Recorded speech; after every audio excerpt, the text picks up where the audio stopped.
بسم اللہ الرحمن الرحیم۔ السلام علیکم۔ دشمنان رسول اور ان کے عبرتناک انجام۔ رسول خدا حضرت محمد مصطفیٰ صلی اللہ علیہ وآلہ وسلم جس نور کے ساتھ پیدا ہوئے، اس نور نے لوگوں کے دلوں پہ اثر کرنا شروع کر دیا تھا۔ البتہ اس وقت میں مکہ والوں نے اس کی طرف توجہ نہ دی اور نفرت کا اظہار کرتے ہوئے تمام مکہ والوں نے نبی اکرم صلی اللہ علیہ وآلہ وسلم کو اس دین سے روکنے کی بہت ساری کوششیں کی۔ ابو جہل عمرو بن ہشام بن مغیرہ المخزومی القریشی ان سرداران کفار میں شریک تھا جو اللہ تعالیٰ اور اس کے رسول صلی اللہ علیہ وآلہ وسلم اور عام مومنین کی عداوت میں پیش تھا، یعنی ان کی دشمنی میں سب سے آگے۔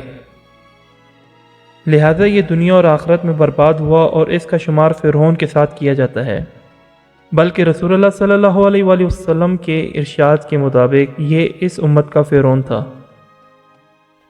زمانہ جاہلیت میں قریش بنو مخزوم کا نہایت احترام کرتے تھے۔ بنو مخزوم ابو جہل کا قبیلہ تھا اور کچھ ذمہ داری بھی اس قبیلے کے سپرد کی گئی تھی۔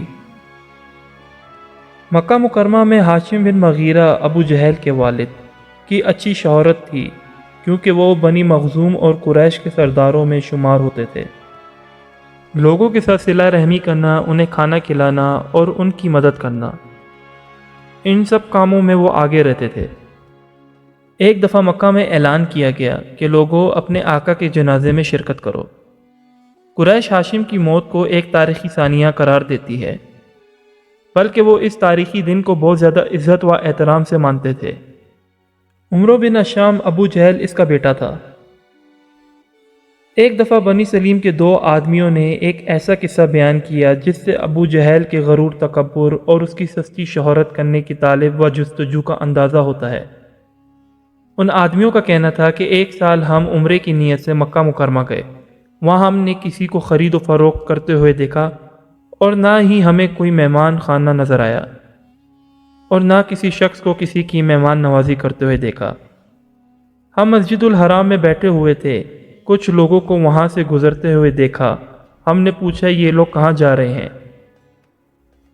ہمیں جواب ملا یہ لوگ کھانا کھانے جا رہے ہیں۔ ہم بھی ان کے ساتھ چلے۔ یہ سب لوگ شعیب بنی مخزوم میں داخل ہوئے۔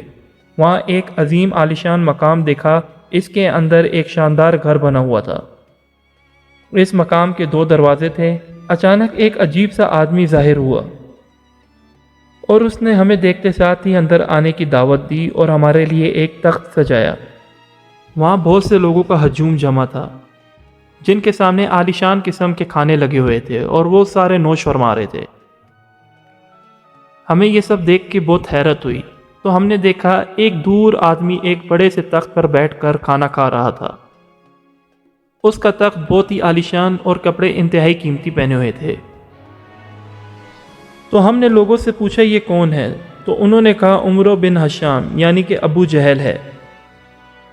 مجلس قریش میں ابو جہل کی کنیت ابو الحاکم تھی، یعنی علم و حکمت والا۔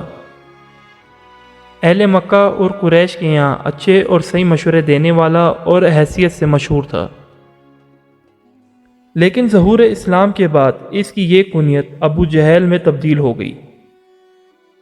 اس کو نبی کریم صلی اللہ علیہ وآلہ وسلم سے سخت دشمنی اور حسد تھا۔ وہ نبی اکرم صلی اللہ علیہ وآلہ وسلم کے مقام و مرتبے سے جاہل تھا، اس لیے آپ صلی اللہ علیہ وآلہ وسلم نے اس کی کنیت ابو جہل رکھی۔ اس موقع پہ حضرت حسان بن ثابت رضی اللہ تعالیٰ عنہ فرماتے ہیں لوگوں نے اس کی کنیت ابو الحاکم رکھی اور اللہ تعالیٰ نے اس کی کنیت ابو جہل رکھی۔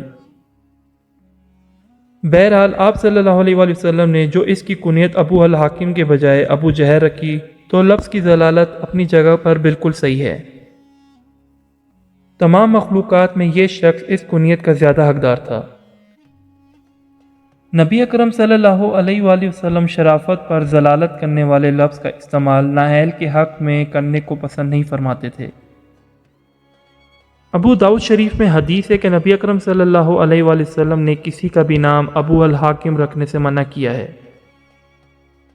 بے شک اللہ تعالیٰ ہی الحاکم ہے اور حکم صرف اللہ تعالیٰ کا ہی ہے۔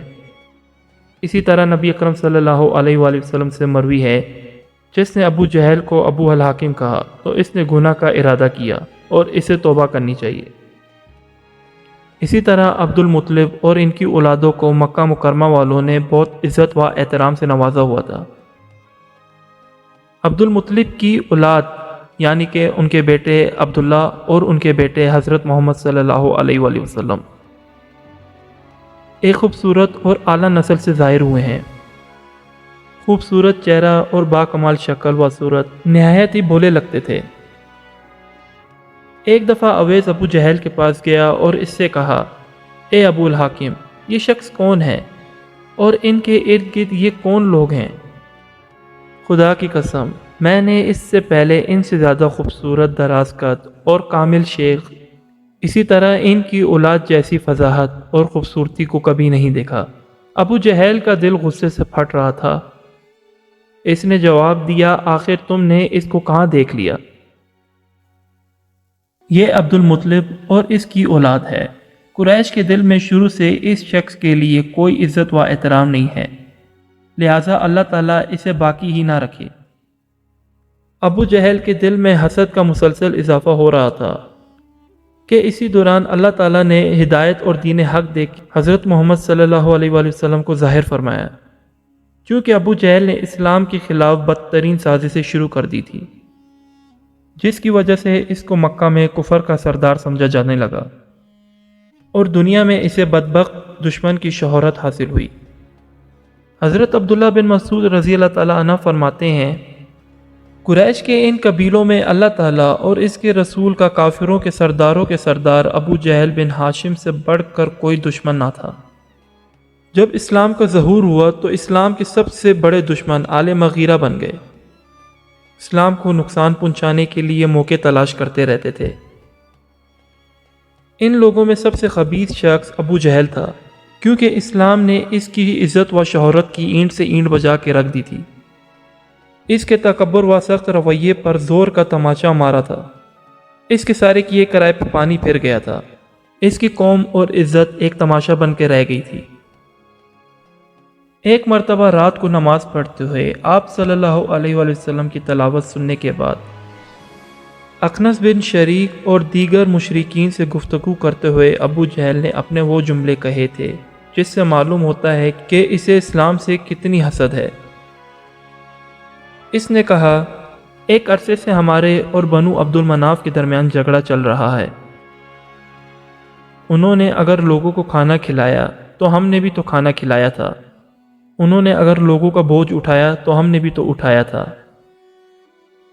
انہوں نے اگر لوگوں کو مال دیا تو ہم نے بھی تو دیا تھا، یہاں تک کہ جب ہم لوگ ایک دوسرے کے مقابل آ گئے اور مقابلے کے دو گھوڑوں کی طرح ہو گئے تو انہوں نے کہا، ہمارے پاس ایک نبی ہے جس کے پاس آسمانی وحی نازل ہوتی ہے،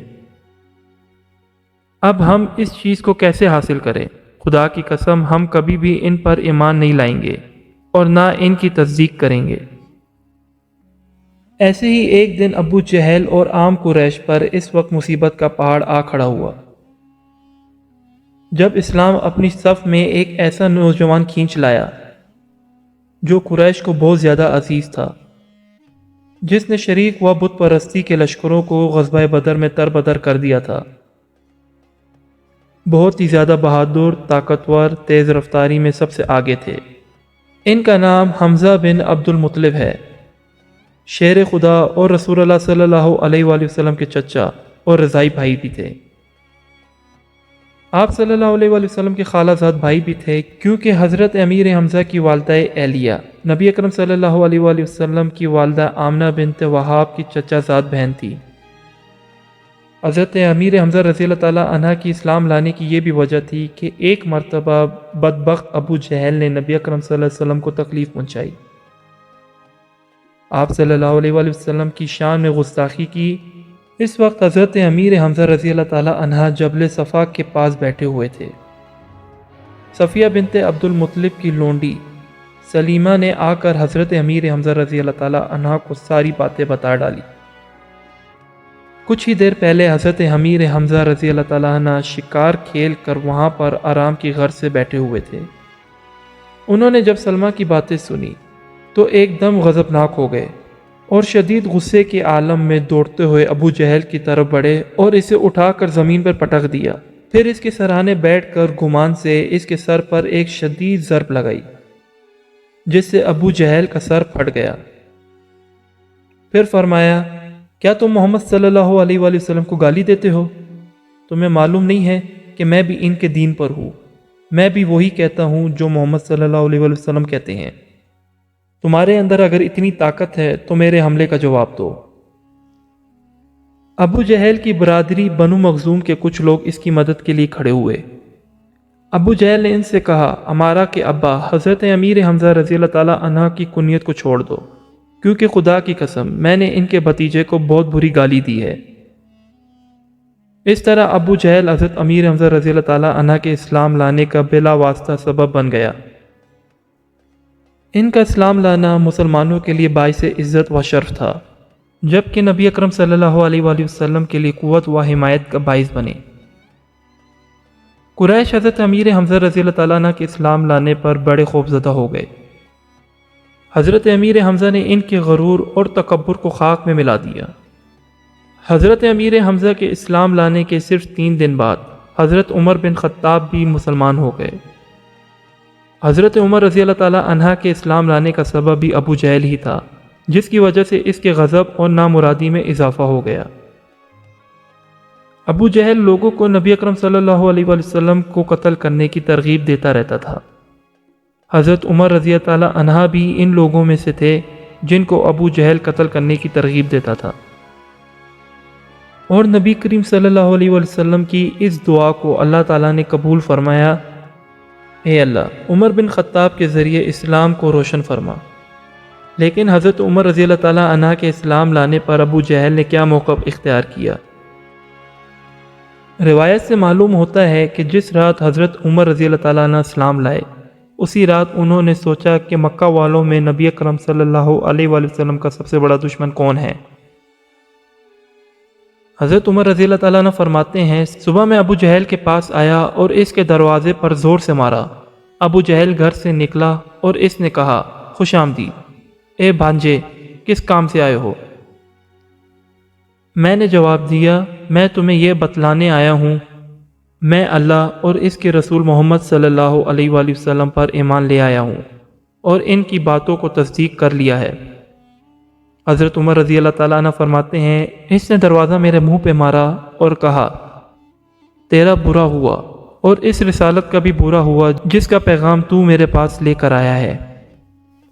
ایسے ہی ایک دفعہ نبی اکرم صلی اللہ علیہ وآلہ وسلم بازار کی طرف تھے اور وہ اونٹ فروخت کر رہے تھے، اور انہیں اونٹ بیچنے کی اچھی قیمت ملی جو انہوں نے عبد المطلب کی بیوہ عورتوں میں تقسیم کر دی۔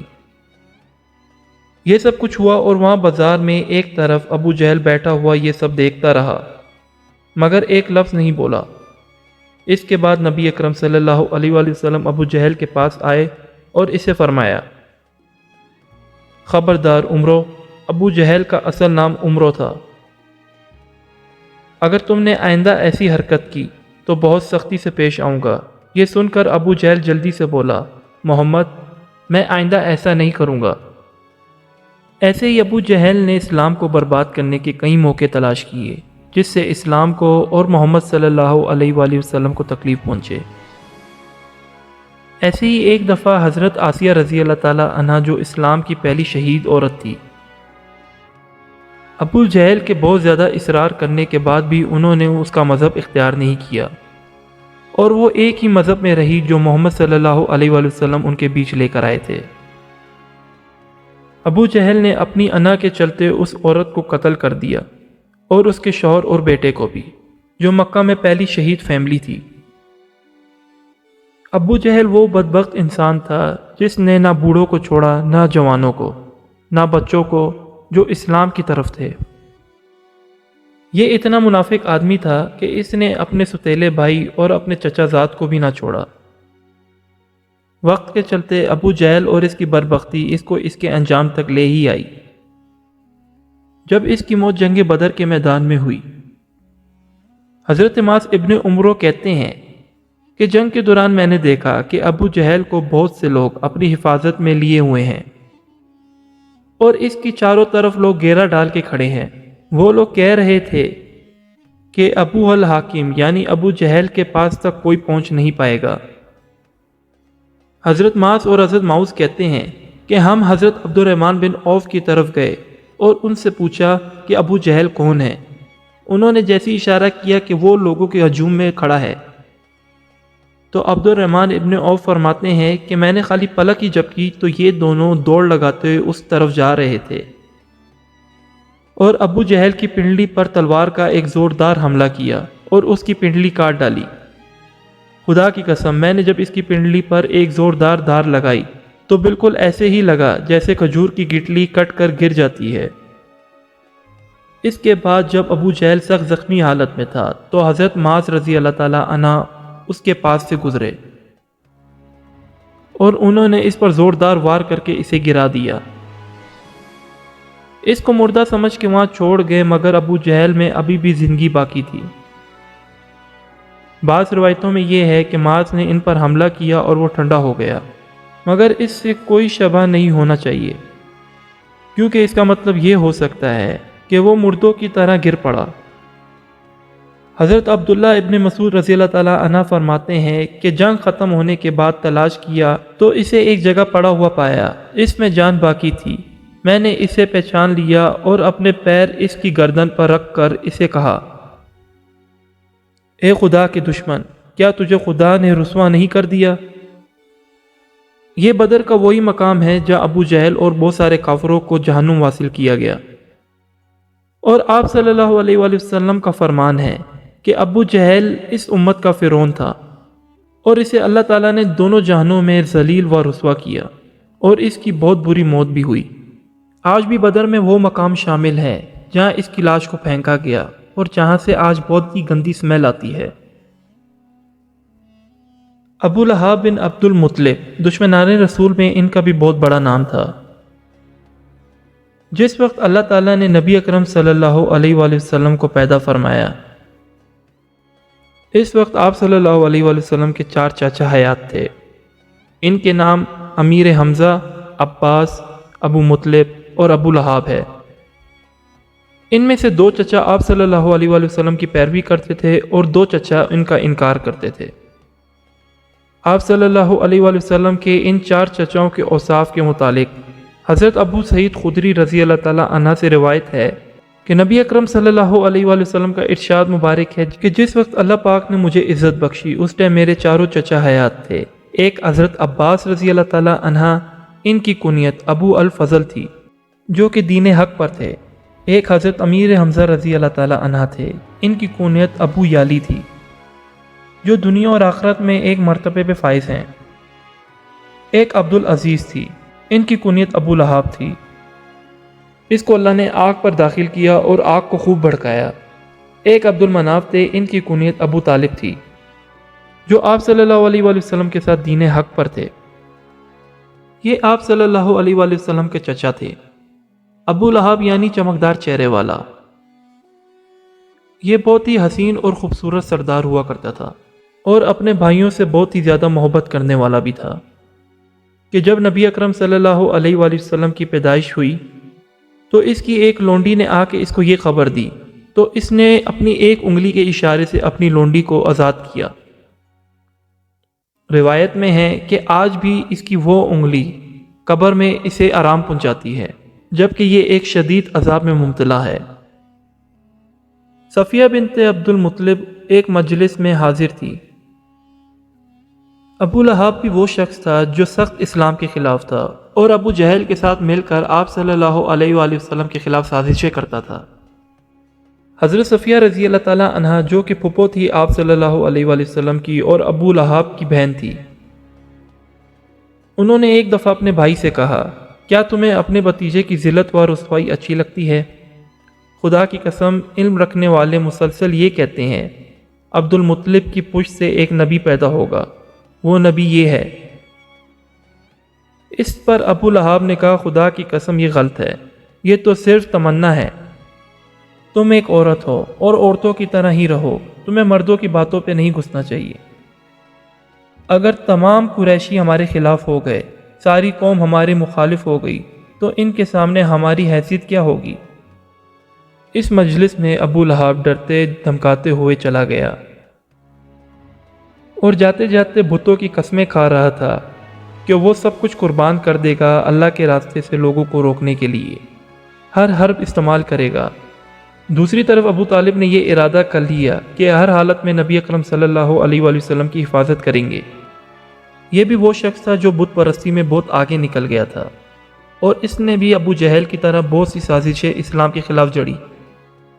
جب مسلمانوں نے غزوہ بدر میں اللہ کے حکم سے کافروں کو شکست دی تو مشرکین غصے کے اندر ہی اندر آگ بگولا ہوئے جا رہے تھے۔ سب سے زیادہ غصہ اور تکلیف ابو لہب کو ہو رہی تھی۔ ایک ہفتہ بھی نہیں گزرا تھا کہ اسے تاوان جیسا ایک مرض لاحق ہو گیا جس سے اس کی ہلاکت واقع ہو گئی۔ قریش اس مرض سے بہت زیادہ خوفزدہ ہو گئے تھے، کوئی ابو لہب کے قریب نہیں گیا۔ اسے مرے ہوئے 3 دن ہی ہوئے تھے، لیکن اس کی اولاد میں سے بھی کوئی شخص اس کے قریب نہ جا سکا۔ جب اس کی لاش پھول کر بدبو زدہ ہو گئی اور اس کے ٹکڑے ٹکڑے ہونے کا اندیشہ ہو گیا اور اس کی بدبو اتنی شدید ہو گئی کہ لوگوں کا وہاں رہنا سخت مشکل ہو گیا، تو ایک آدمی نے اس کے دونوں بیٹوں سے کہا، تم دونوں کو شرم نہیں آتی؟ تمہیں لوگوں کا خوف نہیں ہے؟ تمہارے والد مر کر بدبودار ہو گئے ہیں، کیا تم ان کو دفن نہیں کرو گے؟ ان دونوں نے کہا، ہمیں ان کے مرض کا پھیلنے کا اندیشہ ہے۔ اس پر ایک آدمی نے کہا، چلو میرے ساتھ چلو، میں تمہاری مدد کروں گا۔ پھر وہ لوگ چلے، انہوں نے ابو لہب پر دور سے پانی پھینکا، اسے غسل دیا، پھر مکہ سے اسے لے گئے، ایک دیوار کے ساتھ سہارا دے کر اس پر پتھر پھینک پھینک کر اسے غائب کر دیا۔ ایک روایت میں آتا ہے کہ اس کے لیے ایک گڈھا کھودا گیا، پھر اس کو لکڑی کی مدد سے دھکیل دھکیل کر اس کھٹے پر ڈالا گیا۔ ابو لہب کی ہلاکت 70 سال کی عمر میں واقع ہوئی۔ یہ اسلام کا دوسرا سب سے بڑا دشمن تھا جس نے نبی اکرم صلی اللہ علیہ وآلہ وسلم کو بہت تکلیف پہنچائی۔ ابو لہب کی بیوی اور اسلام کی تیسری سب سے بڑی دشمن جو آپ صلی اللہ علیہ وآلہ وسلم کی پریشانی کا سبب بنی، یہ آپ صلی اللہ علیہ وآلہ وسلم کی چچی تھی، ام جمیل بنت حرب۔ یہ بھی اسلام کے خلاف سخت اکنڈے اپناتی اور ابو لہب کے ساتھ ساتھ آپ صلی اللہ علیہ وسلم کو تکلیف پہنچانے کی کوئی بھی چیز انہوں نے نہ چھوڑی۔ آپ صلی اللہ علیہ وآلہ وسلم اپنے چچا اور اس کی اہلیہ ام جمیل کے پڑوسی تھے، اور آپ صلی اللہ علیہ وآلہ وسلم کا ایک رشتہ بھی تھا۔ ام جمیل نے اپنے دونوں بیٹوں عتبہ اور عتیبہ کا نکاح آپ صلی اللہ علیہ وآلہ وسلم کی صاحبزادیوں رقیہ اور ام کلثوم کے ساتھ کر دیا۔ بعد میں ام جمیل نے اپنے دونوں بیٹوں کا نکاح توڑوانے کا حکم دیا جب اللہ تعالیٰ نے آپ صلی اللہ علیہ وآلہ وسلم کو ہدایت اور دین حق دے کر ظاہر کیا۔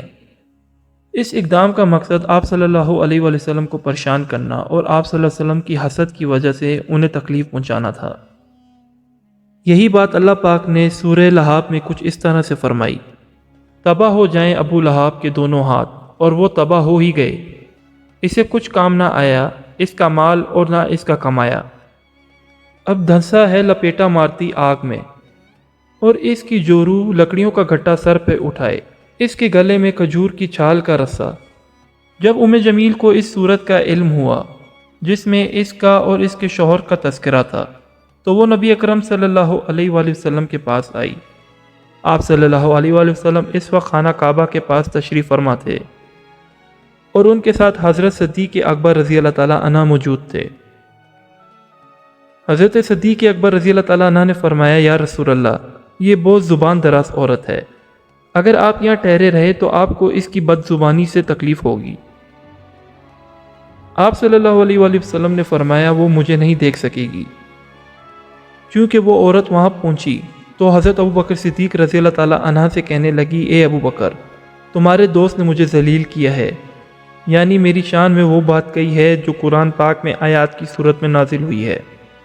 ایک روایت میں یہ الفاظ ہیں کہ تمہارے دوست کا کیا حال ہے جو شعر پڑھتا ہے۔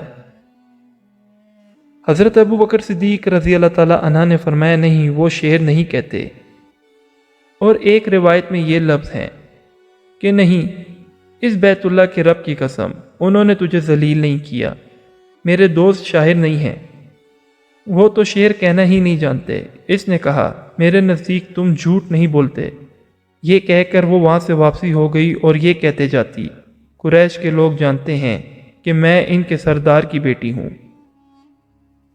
ان کا اشارہ تھا کہ میں عبد المناف کی بیٹی ہوں، جو اس کے باپ کا دادا تھا، اور جس ہستی کا باپ عبد المناف جیسا معزز سردار رہا ہو، اس کے متعلق کوئی ایسی ویسی بات کہنے کی کسی پہ کوئی جرت نہیں۔ یہ بھی لوگوں کو اسلام کے خلاف سخت بھڑکانے اور چغل خوری کرنے میں بہت ماہر تھی۔ اس کا بھی انجام اللہ پاک نے بہت ہی برا کیا کہ کھجور کی چھال اس کے گلے پہ لپٹ گئی، جس سے اس کی موت واقع ہو گئی، اور دوزخ میں اس کے گلے میں ایک رسی ہوگی جو خوب بٹی ہوگی، یعنی کہ لوہے کی زنجیر، جس کی لمبائی 70 گز کے برابر ہوگی۔ اس کی جہنم میں یہ حالت اور یہ سزا ہوگی کہ جمیل جنگل سے کانٹے اور لکڑیاں چن کر لایا کرتی تھی، اور آپ صلی اللہ علیہ وآلہ وسلم سے اپنی دشمنی کی بنا پر یہ لکڑیاں آپ صلی اللہ علیہ وآلہ وسلم کے راستے میں بچھایا کرتی تھی۔ واللہ عالم۔ اور اس کا بھی بہت عبرتناک انجام ہوا۔ دوستو، اگر آپ کو آج کا ٹاپک پسند آیا ہے تو ہمارے چینل کو لائک، سبسکرائب اور شیئر کریں، اور بیل آئیکن کو بھی دبائیں۔ اور اگر آپ خاندان رسول کے بارے میں جاننا چاہتے ہیں یا دشمنان رسول کے عبرتناک انجام اور اس کے بارے میں اور جاننا چاہتے ہیں تو کمنٹ کریں۔ اپنا بہت سارا خیال رکھیں۔ اللہ حافظ۔